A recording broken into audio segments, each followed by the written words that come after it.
요한복음 9장 1절부터 주보에는 15절까지 되어 있으나 7절까지만 보겠습니다. 이번 주, 다음 주 두 주에 걸쳐서 이 말씀 전하도록 하겠습니다. 요한복음 9장 1절에서 오늘은 7절까지 말씀만 보겠습니다. 신약성경 160쪽에 있습니다. 요한복음 9장 1절부터 7절까지 제가 1절을 읽고 교독하시겠습니다.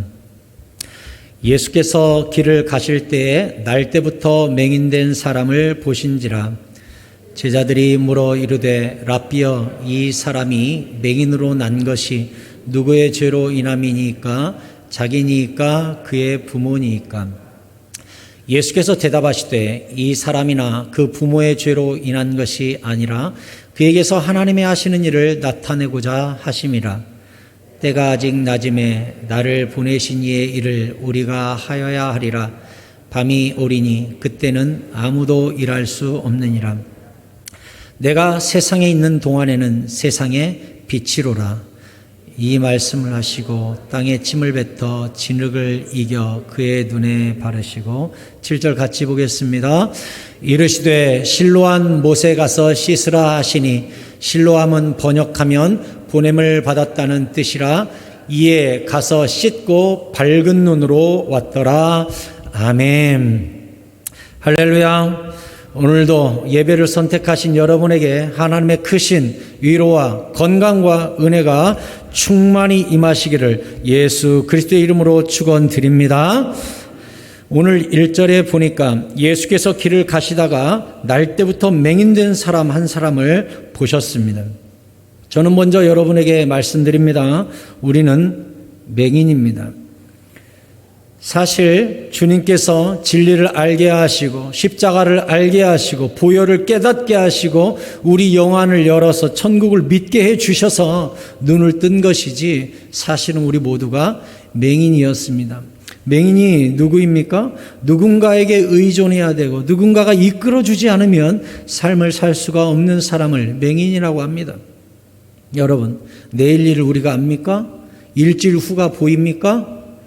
한 달 후가 알아집니까? 우리도 사실 주님께서 내 손 붙잡고 나를 따라오너라 하고 이끌어주지 않으면 한 발짝도 내디딜 수 없는 영적인 어두움 가운데 있는 맹인 됐음을 기억하시기 바랍니다. 은혜가 필요치 않는 사람, 성령이 필요치 않는 사람, 주의 말씀의 인도함이 필요치 않는 사람은 세상에 아무도 없습니다. 주님께서 우리의 삶의 눈동자여 지팡이가 되어주시기를 축원합니다. 그래서 우리가 예배하고, 그래서 우리가 기도하는 것이고, 그래서 우리가 말씀의 인도함을 따라가는 것입니다. 이 맹인은 우리가 성경을 읽었듯이 나중에 실로암 연못에 가서 눈을 씻고 밝은 눈으로 왔다 하므로 이 맹인이 낫게 되었음을 성경이 기록했습니다. 이 맹인에게 이 놀라운 기적이 일어난 이유는 무엇입니까? 맹인이 눈 좀 띄워달라고 예수님께 부탁한 흔적이 성경에 있습니까? 부르짖어서 나 좀 불쌍히 여겨달라고 이야기한 부분이 있습니까? 아무것도 없습니다. 그런데 성경에 오직 하나, 예수께서 길을 가시다가 날 때부터 맹인된 사람을 보셨습니다. 그리고 이 맹인은 거저 눈을 뜨게 되었습니다. 이 맹인에게 기적이 일어난 가장 큰 이유는 무엇이냐? 바로 예수님이 이 맹인을 발견하신 것입니다. 이 세상에서 가장 큰 은혜가 무엇인 줄 압니까? 주님이 어둠 가운데 있는 우리를 발견해 주시고 선택해 주시는 것이 가장 큰 은혜임을 기억하시기 바랍니다. 누가복음 4장 25절에 보면 예수님께서 이런 말씀을 하십니다. 내가 참으로 너희에게 이르노니 엘리야 시대에 하늘이 3년 6개월간 닫히어 온 땅에 큰 흉년이 들었을 때에, 그렇죠, 그때 아합 왕 때문에 하나님께서 진노하셔서 우상 숭배를 하고 있는 그 중동 지역, 이스라엘과 가나안 지역을 다 하늘문을 닫아가지고 흉년이 들었습니다. 그때 이스라엘에 많은 과부들이 있었습니다. 이 과부들이 실제로 많이 굶어 죽었죠. 26절에 엘리야가 그 이스라엘에 있는 많은 과부들, 그들 중에 한 사람에게도 보내심을 받지 않았습니다. 3년 반 동안 엘리야는 어디 있었습니까?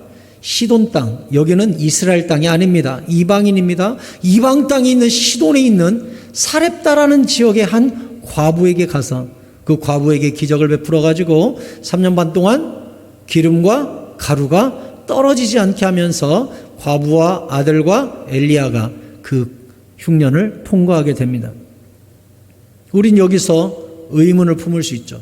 하나님, 이스라엘 백성은 하나님이 선택한 백성 아닙니까? 언약 백성 아닙니까? 이스라엘의 왕은 하나님 아닙니까? 그런데 왜 하나님이 엘리야를 이스라엘, 굳이 한 사람을 먹여 살려야 되겠다면 이스라엘에 있는 과부에게 보내야지, 시돈이라는 이방 지역에 있는 과부 여자에게 보내서 왜 그 여자를 살려주십니까? 왜 하나님이 그렇게 하셨어요? 이스라엘이 하나님을 왕으로 섬기지 않았습니다. 우상을 섬겼어요.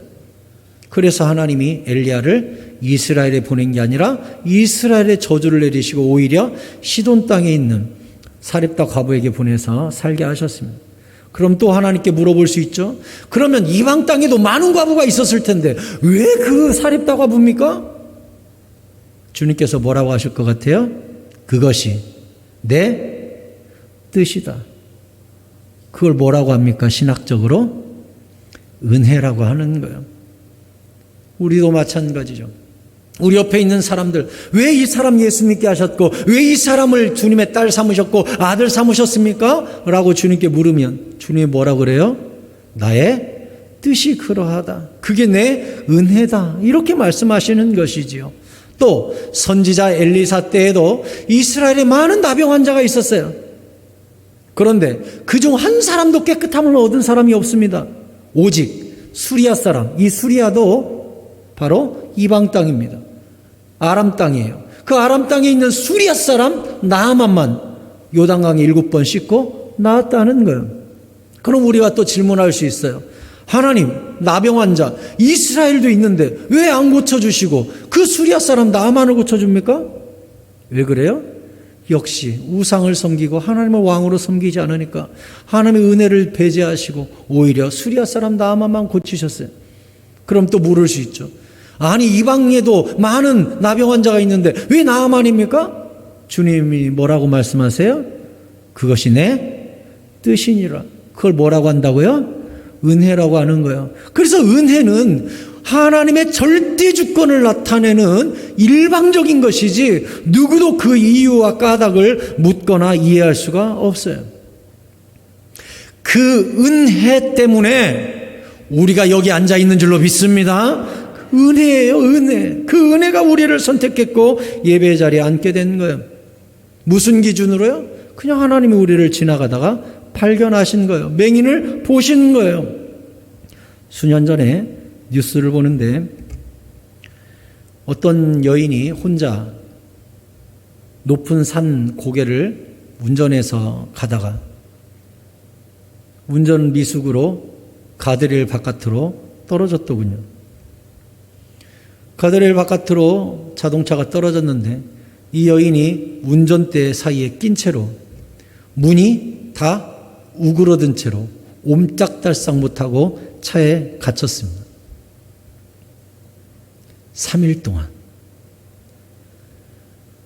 너무나 외진 길이고 사람들이 앞만 보고 조심히 가는 길이라 그 여인이 가드레일 바깥으로 떨어져서 3일간 그곳에 고립되어 있다는 걸 아무도 몰랐습니다. 그런데 3일 만에 어떤 사람이 거기를 운전하고 가는데 최근에 사고를 난 것 같은 가드레일에 긁힌 자국이 있는 거예요. 이 사람이 거기서 차를 멈추고 내려서 왜 사고가 났는데 안 고쳤지? 하고 가드레일 바깥으로 무슨 사고가 났어? 하고서 이렇게 고개를 까치발로 들여다보니까 차 한 대가 거기 떨어져 있는 거예요. 왜 아직도 차를 안 치웠어? 가까이 내려가 봤더니 한 여인이 탈진한 채로 운전대에 끼어서 여전히 있는 것입니다. 신고해서 3일 만에 이 여인이 구조받고 살아났어요. 이 여인에게 어떤 은혜가 임한 거예요? 발견된 은혜가 임한 거예요. 우리도 모두가 사망의 음침한 골짜기에서 지옥 백성 될 수밖에 없는 운명, 어둠에 속한 우리들을 주님이 어떻게 하셨다고요? 발견해 주시고 우리를 꺼내 주시고 선택해 주시고 천국 백성 되게 하셨으니 그 누구도 주님 앞에 자랑할 것이 없습니다. 다만 발견된 은혜, 선택받은 은혜밖에 없는 것이기 때문에 우리의 구원과 우리의 삶은 누구도 자랑할 수 없는 것이죠. 우리 모두는 어두움에 속했었습니다. 그 어둠에 속했다는 것이 무슨 뜻입니까? 바로 죄예요. 에베소서 5장 8절에 주님은 이렇게 말씀하십니다. 너희가 전에는 어둠이더니, 예수 만나기 전에는 어두움, 죄악만 쫓아가고 뭐가 진리인지도 모르고 천국이 있다는 것도 모르고 죄를 해결해야 될 방법도 모르고 예수의 보혈도 모르고 십자가가 천국 열쇠라는 것도 모르는 완전 어두컴컴한 어둠 맹인이더니 이제는 주 안에서 빛이라. 주님께서 이제는 너에게 비추셔서 맹인의 눈을 띄워가지고 천국을 알게 하시고 진리를 알게 하시고 복음을 깨닫게 하셨으니 이제는 빛의 자녀들처럼 행하라 그랬어요. 예수님이 우리의 눈을 띄워주신 줄로 믿습니다. 우리는 예수님 때문에 눈을 뜨게 되었어요. 그러면 우리가 눈을 떠보자, 진리를 알아보자, 공부해보자 그런다고 눈이 띄어집니까? 에베소서 1장 17절에서는 이렇게 말씀합니다. 우리 주 예수 그리스도의 하나님 영광의 아버지께서, 이제 중요한 말이 나옵니다. 지혜와 계시의 영을 너희에게 주사 하나님을 알게 하시고. 우리가 어떻게 하나님을 알게 되었어요? 어떻게 우리가 말씀을 알아지게 됐어요? 어떻게 십자가가 믿어지게 됐어요? 하나님이 우리에게 지혜와 계시의 영을 부으셔서 남들이 보지 못하는 진리와 남들이 깨닫지 못하는 보혈이 열렸다는 것입니다. 아멘. 아멘. 18절에서는 이렇게 말씀합니다. 그 진리와 이 지혜와 계시의 영이 우리 가운데 오셔서 무슨 일을 했어요? 너희 마음의 눈을 밝히사 맹인의 눈을 띄우사 영적 어두움에 속하여 있던 우리의 눈을, 영안을 활짝 여셔서 그의 부르심의 소망이 무엇인지, 하나님이 무슨 소망을 갖고 나를 불렀는지 사명을 깨닫게 되는 것이죠. 또한 성도 안에서 그 기업의 영광의 풍성함이 무엇인지, 그 기업의 영광이 무엇입니까? 교회의 영광이요, 하늘나라의 영광의 풍성함이 얼마나 큰지, 말씀을 들을 때마다 말씀을 통해 아멘 하면서 이 풍성한 꼴을 먹을 때마다 내 영혼의 즐거움과 행복이 얼마나 큰지 풍성한지 그것을 주의 영이 오셔서 눈을 밝혀서 알게 하셨다는 거예요. 그래서 예배 드릴 때마다 주의 성도들은 풍성함 속에 자유함과 즐거움을 누리게 되어 있습니다. 할렐루야. 아멘. 그래서 말씀 들을 때 우리 영혼이 새로워지는 거예요. 살이 찌는 거예요. 풍요로워지는 거예요. 기쁨이 일어나는 거예요. 확신과 평안이 생기는 거예요. 할렐루야. 그게 여기에 있어요. 주의 영이 오셔서 우리 눈과 생각을 열어주니까 이런 것들이 능력이 되고 에너지가 되는 거예요. 19절에서는 그의 힘의 위력으로, 그의 힘이 어떤 힘이에요? 내 안에 부어주신 지혜와 계시의 영 성령의 힘으로 역사하심을 따라 믿는 우리에게 베푸신 능력의 지극히 그 힘이 어떠한 것을, 그 여호와 하나님의 능력, 성령의 능력이 얼마나 지극히 큰지 너희로 알게 하시기를 구하노라 그랬어요. 여러분, 지혜와 계시의 영이라고 그랬습니다. 계시가 무엇입니까? 계시는 헬라어 원문에 보면 열어서 보여주다라는 뜻이에요. 무엇을요? 우리의 영적인 눈을 열어서 십자가와 보혈과 계시 말씀이 보이는 거예요. 내가 뜬 게 아니라 하나님이 계시의 영으로 열어주신 거예요. 마음의 눈을 아무에게나 열어주는 게 아니라 주님 눈에 띈 맹인, 주님이 보신 맹인, 창세전부터 선택한 맹인, 그 사람만 열린다는 거예요. 수많은 나병 환자가 있었지만, 나만, 수많은 과부가 있었지만, 사렙다 과부, 수많은 영적 어둠에 속한 자가 있지만 바로 우리들, 할렐루야, 이것이야말로 얼마나 놀라운 기적입니까? 얼마나 놀라운 은혜입니까? 우리에게 주신 지혜와 계시의 영은 바로 성령이십니다. 고린도전서 12장 3절에 이렇게 말씀하십니다. 그러므로 내가 너희에게 알리노니 하나님의 영으로 말하는 자는 누구든지 예수를 저주할 자라 하지 아니하고 또 성령으로 아니하고는 누구든지 예수를 주시라 할 수 없느니라 그랬어요. 우리가 예수님께 주님 기도할 때 주여라고 주님을 나의 주인으로 이야기할 수 있는 사람은 성령 받은 사람만 주여를 할 수 있다는 거예요. 성령 받은 사람만 주님이 주인으로 보이고 영적인 눈이 열린다는 거예요. 여러분, 주님이 우리를 위해 십자가에서 죽으신 것을 인정하십니까? 예수의 보혈로 우리 죄가 씻겼음을 믿으십니까? 예수님 때문에 지금 죽어도 천국 가게 되었음을 믿으십니까? 그 아멘 할 수 있는 이유가 내 안에 성령이 계시기 때문이라는 거예요. 우리는 성령 받아서 믿음이 생긴 거예요. 계시의 영이 임한 거예요. 마음의 눈을 하나 성령님이 열어주신 거예요. 영적 맹인 상태에서 밝은 눈의 상태로 우리가 바뀐 거예요. 할렐루야. 그러면 이 특별한 선택의 은혜, 계시의 은혜를 우리에게 주신 이유가 무엇입니까? 에베소서 1장 3절에 보니까 에베소서 1장 3절 찬송하리로다 하나님 곧 우리 주 예수 그리스도의 아버지께서 그리스도 안에서 하늘에 속한 모든 신령한 복을 우리에게 주셔서 우리를 자녀 삼으시고 은혜를 주시고 은사를 주시고 영적 눈을 열어주셨지요. 4절 곧 창세전에 그리스도 안에서 우리를 택하사 맹인을 택하사 맹인을 보사 이유와 기준은 알 수 없으나 우리를 부르시고 우리로 사랑 안에서 그 앞에 거룩하고 흠이 없게 하시려고. 하나님이 우리를 왜 선택했다고요? 하나님 앞에 거룩하고 흠이 없는 완전한 존재로 세우시려고. 우리가 완전할 수 있어요? 완전할 수 없어요. 그러면 어떻게 해야 완전해지고 어떻게 해야 거룩해져요? 예수의 보혈로 씻겨야 완전해지고 깨끗해지는 거예요. 그 보혈로 우리가 다 씻겨가지고 하나님 보좌 앞에 이렇게 흠이 없게 서게 됐어요. 예수 보혈 때문에 모든 흠과 죄를 가려주신 거예요. 그래서 그 기쁘신 뜻대로 이걸 뭐라 한다고요? 그 기쁘신 뜻대로 우리를 예정하사, 그 5절에 있는 그 기쁘신 뜻대로 우리를 예정하사, 이것을 한 단어로 은혜라고 하는 거야. 그 은혜로 하나님의 기쁘신 뜻 절대 주권으로 우리를 예정하고 많은 맹인 중에 우리를 선택해가지고 예수 그리스도로 말미암아 자기의 아들들, 자기의 자녀, 딸이 되게 하셨다는 거예요. 우리를 이유 없이 왕이신 그분이 맹인된 사람 길거리에서 지옥에 갈 수밖에 없는 우리를 딱 부르더니 오늘부터 너는 내 양자다. 오늘부터 너는 내 양녀다. 좀 있다가 왕 너한테 물려줄게. 이게 말이 됩니까? 이런 놀라운 일을 하나님이 우리한테 하신 거예요.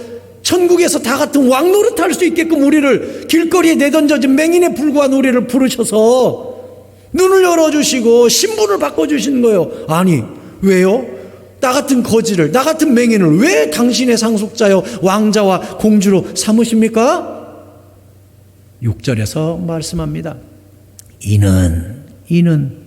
이는 바꿔 말하면 왜냐하면 그가 사랑하시는 자 안에서 우리에게 거저주시는 바, 예수 안에서 우리에게 거저주시는 바 그의 은혜의 영광을 찬송하게 하려는 것이라 그랬어요. 아니 맹인인 우리, 거지인 우리, 멸망할 수밖에 없는 우리, 어둠만 쫓아가는 우리를 길거리에서 갑자기 눈에 띄었다고 부르시고 눈 열어주시고 당신의 자녀 삼으신 다음, 아니 저한테 왜 이러세요? 왜 일면식도 없는 저에게 이런 예정과 당신의 자녀를 양자로 삼아주시는 은혜를 나에게 왜 주시는 거예요? 그랬더니 주님이 뭐라고 말씀하셨어요? 이 은혜를 찬송하라고. 주님이 얼마나 예배를 즐거워하며 주님께서 찬양을 얼마나 행복해 하시는지 아시겠어요? 나의 갈 길 다가도록 예수 인도하시니 하면서 좁은 길을 걸으며 밤낮 기뻐하는 것 주의 영이 함께함이라면서 우리가 주와 함께 좁은 길을 가지만 늘 찬양하고 감사하라고 그 구원의 은총과 말도 안 되는 은혜를 우리에게 부어 주셨다는 거야. 그 은혜가 우리로 하여금 이 시간 예배의 자리로 나오게 만든 원동력인 줄로 믿습니다. 은혜 붙잡혀서 여러분이 여기 앉아 계신 줄로 믿습니다. 얼마나 놀라운 일이에요.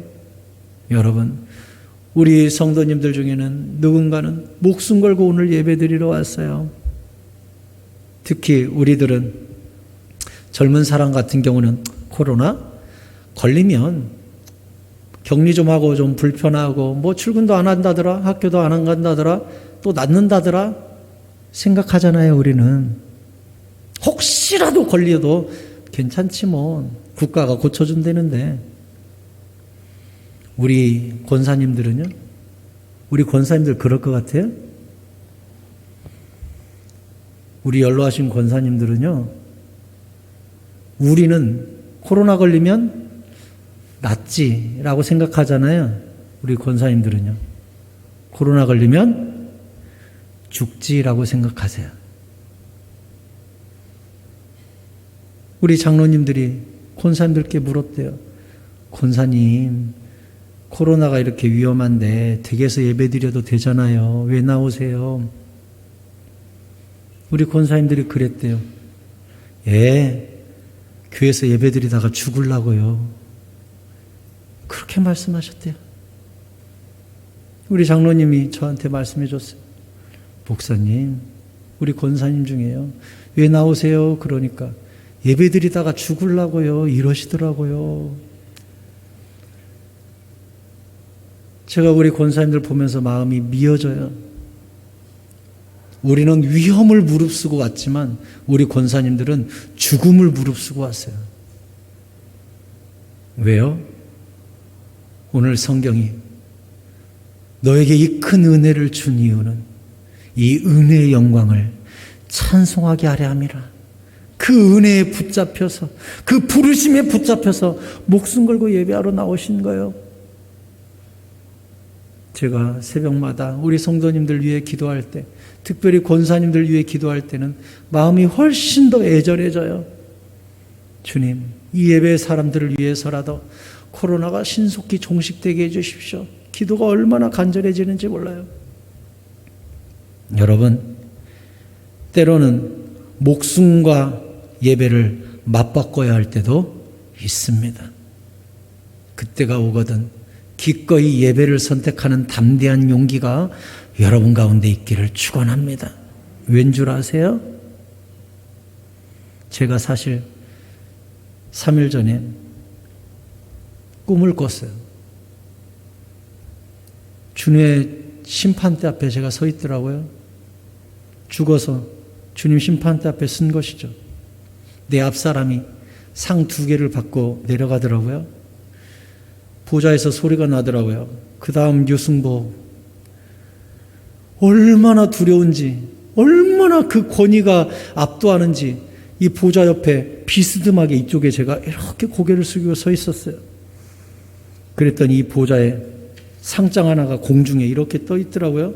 소리만 들리고 주님은 안 보이고 그냥 상장만 하나 이렇게 둥 떠 있어요. 주님께서 무슨 상하고 읽으시니까 이 상이 휙 날아서 저기 서 있는 내 손 위에 딱 올라오더라고요. 근데 이 상장에 글씨가 천국 글씨로 꼬부랑 써 있는데 너무나 아름다워요. 글씨가 그림 같아요. 글씨가 아름답게 이렇게 써 있는데 제가 그걸 읽더라고요. 처음 본 글씨인데 읽더라고요. 아, 무슨 상이네. 그랬더니 앞에서 주님이 무슨 상 읽을 때마다 이게 휙 날아서 내 손에 쌓이기 시작하는데 내가 읽으면 투명해지고 하면서 손에 이만큼 쌓이는데 하나도 안 무거운 거예요. 신기하잖아요. 상이 읽으면 투명해지고 하는데 이 손에 막 쌓여요. 그런데 주님께서 하나를 또 읽어주는 거예요. 어느 집회에서 유승복이 설교한 상 하는데 이게 휙 날아서 내 손 위에 딱 올라왔어요. 보니까 부흥의 전단지예요.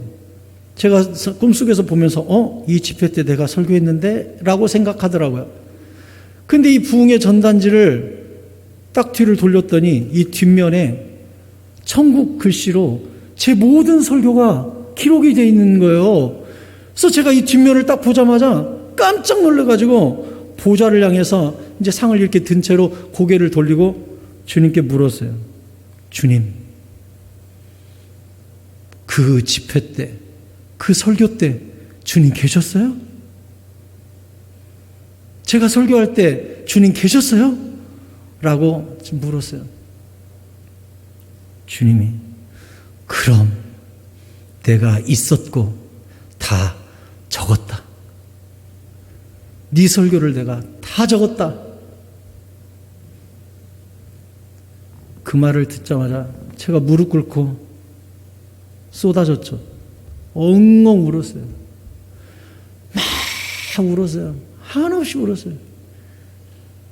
제가 침대에서 자다가 막 실제로 우니까 집사람이 여보 왜 울어요? 왜 울어요? 일어나지도 못하고 그냥 베개 쪽으로 양쪽으로 눈물이 막 쏟아지니까 막 우니까 집사람이 왜요? 꿈 꿨어요? 눈물 막 닦아주더니 일으켜주더라고요.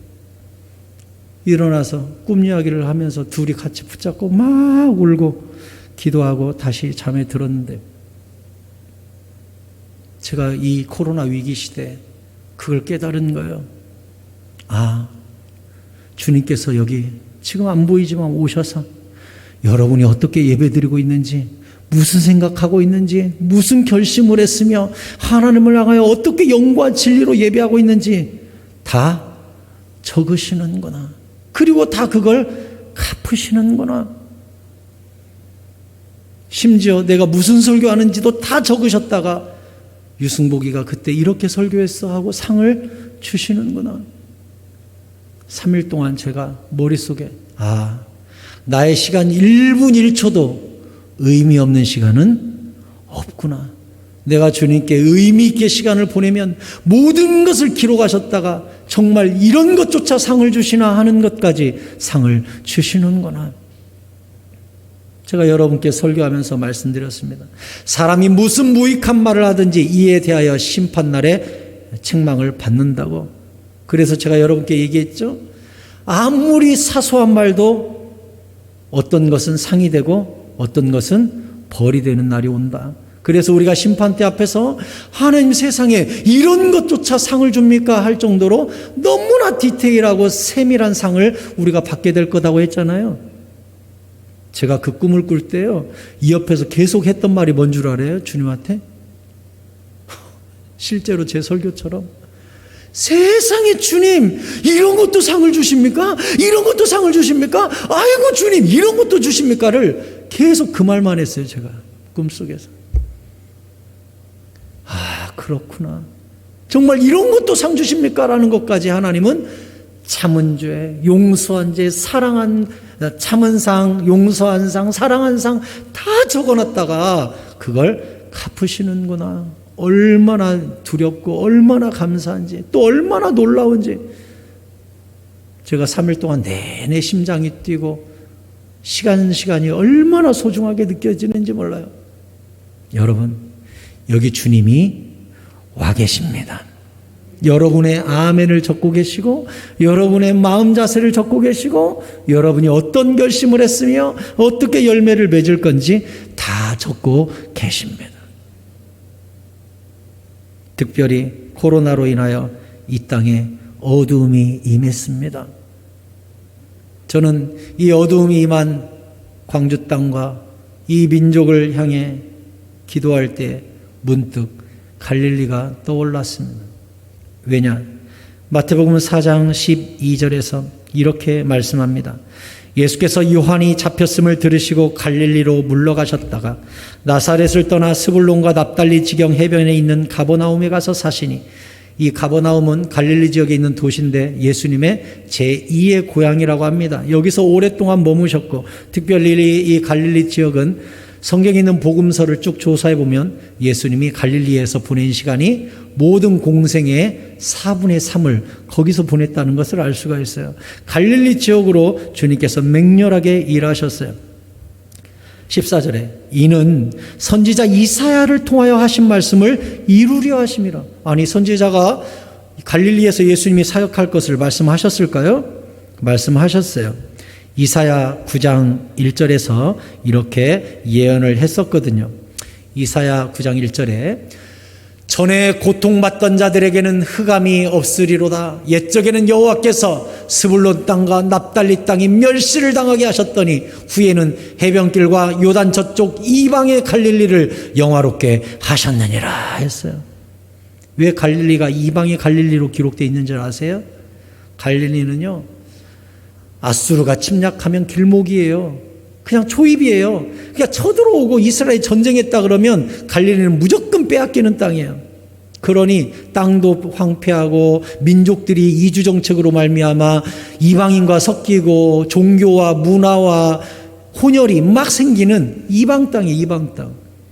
근데 이방으로 여겨지고 버려진 무가치한 땅, 그 흑암에 고통받던 땅, 거기에 예수 그리스도께서 오셔서 거기에 빛을 비추시고 이제는 흑암이 없으리로다 했어요.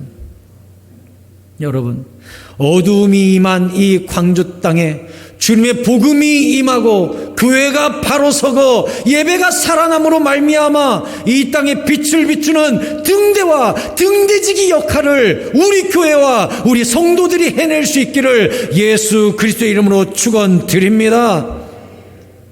오늘 마태복음에서 뭐라고 말씀했습니까? 다시 마태복음 4장 15절에 이렇게 이야기하고 있죠. 14절부터 다시 보면 이는 선지자 이사야를 통하여 하신 말씀을 이루려 하심이라. 아까 읽었던 9장 1절이에요. 스불란 땅과 납달리 땅과 요단강 저편 해변길과 이방의 갈릴리여, 이방으로 여겨지고 무가치한 땅으로 여겨지고 어둠이라고 여겨졌던 갈릴리여. 16절 흑암에 앉은 백성이 큰 빛을 보았고 사망의 땅과 그늘에 앉은 자들에게 빛이 비추었도다. 누구예요?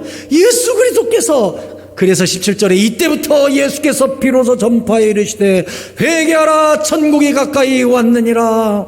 예수님 입에서 광명이 쏟아지는 거예요. 어두움의 땅 이방의 갈릴리에 회개의 복음과 천국 복음이 거기에서 선포되고 있는 것이에요.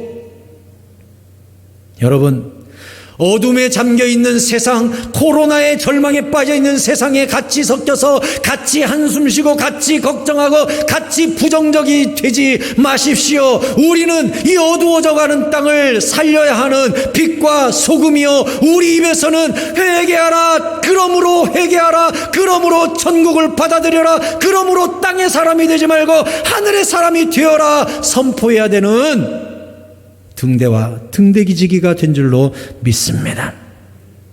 18절에 갈릴리 해변에 예수님께서 다니시다가 두 형제 곧 베드로라는 시몬과 그의 형제 안드레가 바다에서 금을 던지는 것을 보았는데 그들은 어부예요. 말씀하시되 나를 따라오라, 내가 너희를 낚는 사람을 낚는 어부가 되게 하리라. 이 두 사람이 예수님의 빛을 받아들이고 제자가 되잖아요. 이 어두운 시대에 우리가 해야 될 일이 뭐예요? 이 세상 사람들을 어떻게 위로해야 돼요? 괜찮아, 이것 또한 지나갈 거야, 걱정하지 마, 언젠가 백신 나올 거야. 그건 근본적인 처방이 아니에요. 그러니까 우리가 천국 백성 돼야 돼. 땅은 유한해, 땅은 끝나. 그러므로 우리가 예수 믿어야 돼. 참된 빛 대신 예수 그리스도를 비추는 복음의 자녀들이 되시기를 바랍니다. 지금 이방의 땅 갈릴리가 되어 있습니다. 이 땅이 이방인에게 짓밟혀 있습니다. 이 땅이 이방의 문화와 우상들에게 섞여 있습니다. 이때 우리가 해야 될 일이 무엇입니까? 빛 대신 예수 그리스도를 소개하고 선포하고 우리 자신이 빛다운 모습으로 사는 것, 이것이 오늘날 우리가 해야 될 예수님의 사역인 줄로 믿습니다. 말씀을 맺겠습니다. 코로나19로 인하여 어두움이 임한 이 땅, 주님 아니면 고칠 수 없는 어두움 가운데 있는 이 땅에 우리는 육신의 맹인이 아닌 영적인 어둠에 빠진 이 땅을 향하여 영적인 빛이 되는 예수 그리스도를 소개하고 선포하고, 예수님 때문에 당당한 우리의 모습, 예수님 때문에 세상이 어찌되든 상관없는 용감한 우리의 모습, 예수님 때문에 천국을 가진 자의 담대한 모습을 우리가 보여야 될 줄로 믿습니다. 이사야 60장 1절에서 3절까지 보니까 우리 같이 힘있게 같이 읽어야 되겠어요. 이사야 60장 1절에서 3절까지의 말씀을 나누겠습니다. 시작. 일어나라, 빛을 발하라. 이는 내 빛이 이르렀고 여호와의 영광이 내 위에 임하였음이니라. 아멘. 2절 시작. 보라, 어둠이 땅을 덮을 것이며 캄캄함이 만민을 가리려니와 오직 여호와께서 내 위에 임하실 것이며 그의 영광이 내 위에 나타나리니 나라들은 내 빛으로 왕들은 비치는 내 광명으로 나오리라. 아멘. 이 예언이 우리 교회 가운데 이루어지기를 소원합니다. 이 예언이 교회들 가운데 임하기를 소원합니다. 이 예언이 빛된 여러분에게 임하기를 예수 그리스도의 이름으로 축원합니다. 어두워가는 이때 휩쓸리지 마시고 등대의 빛을 밝혀서 성령의 사람, 복음의 사람, 예수의 영광의 빛으로 담대한 주님의 등대지기 우리 모두가 될 수 있기를 예수 그리스도의 이름으로 축원드립니다.